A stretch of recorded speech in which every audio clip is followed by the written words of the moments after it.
3. O complexo materno 161. O arquétipo materno é a base do chamado complexo materno. É uma questão em aberto saber se tal complexo pode ocorrer sem uma participação causal da mãe passível de comprovação. Segundo minha experiência, parece-me que a mãe sempre está ativamente presente na origem da perturbação, particularmente em neuroses infantis ou naquelas cuja etiologia recua até a primeira infância. Em todo caso, é a esfera instintiva da criança que se encontra perturbada, constelando assim arquétipos que se interpõem entre a criança e a mãe como um elemento estranho, muitas vezes causando angústia. Quando os filhos de uma mãe superprotetora, por exemplo, sonham com frequência que ela é um animal feroz ou uma bruxa, tal vivência produz uma cisão na alma infantil e, consequentemente, a possibilidade da neurose. O complexo materno do filho 162. Os efeitos do complexo materno diferem segundo ocorrerem no filho ou na filha. Efeitos típicos no filho são o homossexualismo, o donjuanismo e, eventualmente, também a impotência 6. No homossexualismo, o componente heterossexual fica preso à figura da mãe de modo inconsciente. No donjuanismo, a mãe é procurada inconscientemente em cada mulher. Os efeitos do complexo materno sobre o filho são representados pela ideologia do tipo Sibeliates, autocastração, loucura e morte prematura.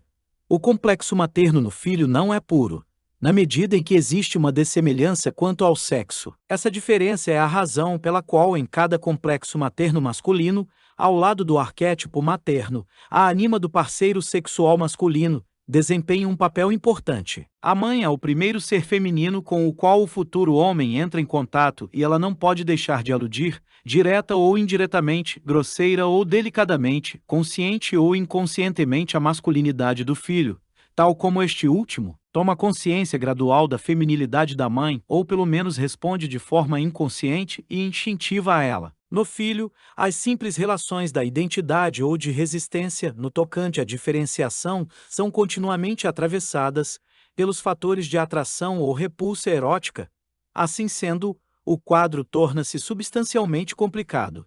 Mas não pretendo afirmar que, devido a isso, o complexo materno do filho deva ser tomado mais a sério do que o da filha. Na pesquisa desses fenômenos anímicos complexos, ainda estamos em estado incipiente, no estágio do trabalho pioneiro. As comparações só podem ser feitas quando dispomos de dados estatísticos. Estes, porém, ainda não há XST e M.163 só no caso da filha. O complexo materno é mais puro e sem complicações.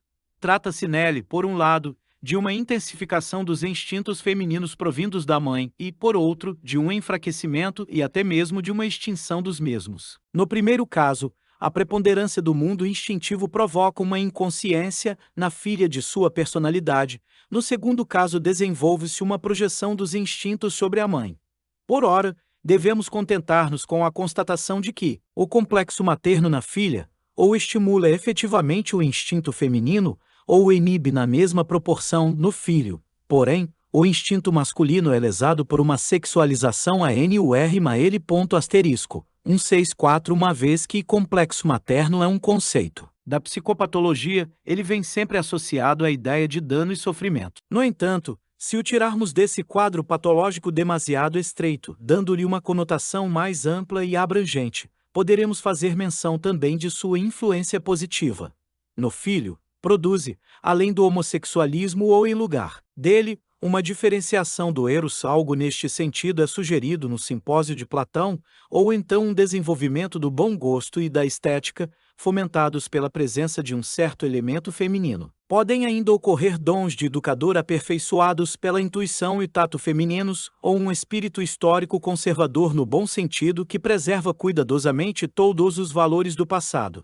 Pode ocorrer um sentido especial de amizade que tece laços extremamente delicados entre almas masculinas e até resgata a amizade entre os sexos da condenação ao limbo ou da impossibilidade. Pode produzir uma riqueza do sentimento religioso que ajuda a tornar realidade uma ecclesia spiritualis e, enfim, uma receptividade espiritual que acolhe a R e vê o açoiam o *165, que é donjuanismo negativo. Pode significar uma masculinidade arrojada, uma ambição por metas supremas, em seu aspecto positivo, além de uma violência frente a toda estupidez, obstinação, injustiça e preguiça, uma prontidão para sacrificar-se pelo que reconhece como correto tocando as raias do heroísmo, perseverança, inflexibilidade e tenaz força de vontade. Uma curiosidade que não se assusta diante dos enigmas do mundo e, finalmente, um espírito revolucionário que constrói uma nova morada para seus semelhantes ou renova a fez do mundo.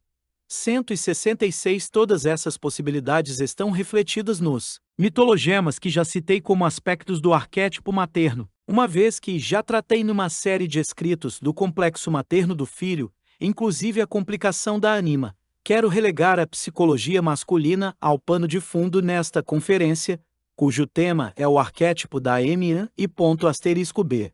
O complexo materno da filha a hipertrofia do aspecto materno Elium 6.7. Há pouco observamos que o complexo materno na filha gera uma hipertrofia do feminino ou então uma atrofia do mesmo. A exacerbação do feminino significa uma intensificação de todos os instintos femininos e, em primeiro lugar, do instinto materno. O aspecto negativo desta é representado por uma mulher cuja única meta é parir. O homem, para ela, é manifestamente algo secundário. É essencialmente o instrumento de procriação classificado como um objeto a ser cuidado entre as crianças, parentes pobres, gatos, galinhas e móveis. A sua própria personalidade também é de importância secundária, frequentemente ela é mais ou menos inconsciente, pois a vida é vivida nos outros e através dos outros, na medida em que, devido à inconsciência da própria personalidade, ela se identifica com eles. Primeiro, ela leva os filhos no ventre, depois se apega a eles, pois sem os mesmos não possui nenhuma razão de ser. Tal como Deméter extorque dos deuses um direito de propriedade sobre a filha. Seu eros desenvolve-se exclusivamente como relação materna, permanecendo, no entanto, inconsciente enquanto relação pessoal. Um eros inconsciente sempre se manifesta sob a forma de poder, razão pela qual este tipo de mulher, embora sempre parecendo sacrificar-se pelos outros, na realidade é incapaz de um verdadeiro sacrifício. Seu instinto materno impõe-se brutalmente, até conseguir o aniquilamento da própria personalidade e da de seus filhos. Quanto mais inconsciente de sua personalidade for uma mãe deste tipo, tanto maior e mais violenta será sua vontade de poder inconsciente. No caso deste arquétipo, não são poucas as vezes em que o símbolo adequado não é Deméter, mas Balbo.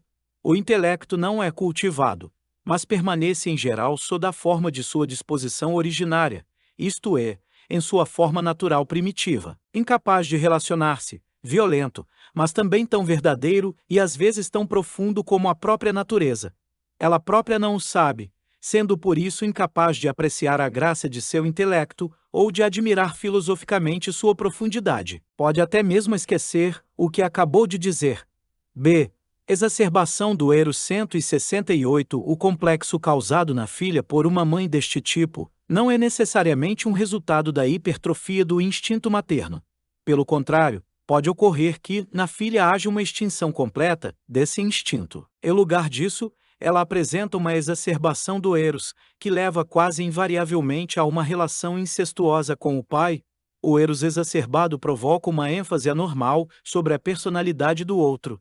O ciúme da mãe e a necessidade de sobrepujá-la tornam-se os motivos preponderantes de empreendimentos futuros, muitas vezes desastrosos. Uma mulher deste tipo gosta de relações apaixonadas e sensacionais por elas mesmas, e se interessa por homens casados, não por eles, mas pelo fato de serem casados, o que lhe dá a oportunidade de perturbar um casamento, objetivo principal da sua manobra. Uma vez alcançado seu objetivo, o interesse se esvai por falta de instinto materno e a história continua com outro. Este tipo feminino se caracteriza por uma notável inconsciência. Tais mulheres ficam totalmente cegas no tocante às suas ações, o que não é nada vantajoso, nem para as pessoas envolvidas, nem para elas mesmas. Não é necessário ressaltar que, para homens de eros indolente, este tipo de mulher oferece uma ótima oportunidade para a projeção da anima.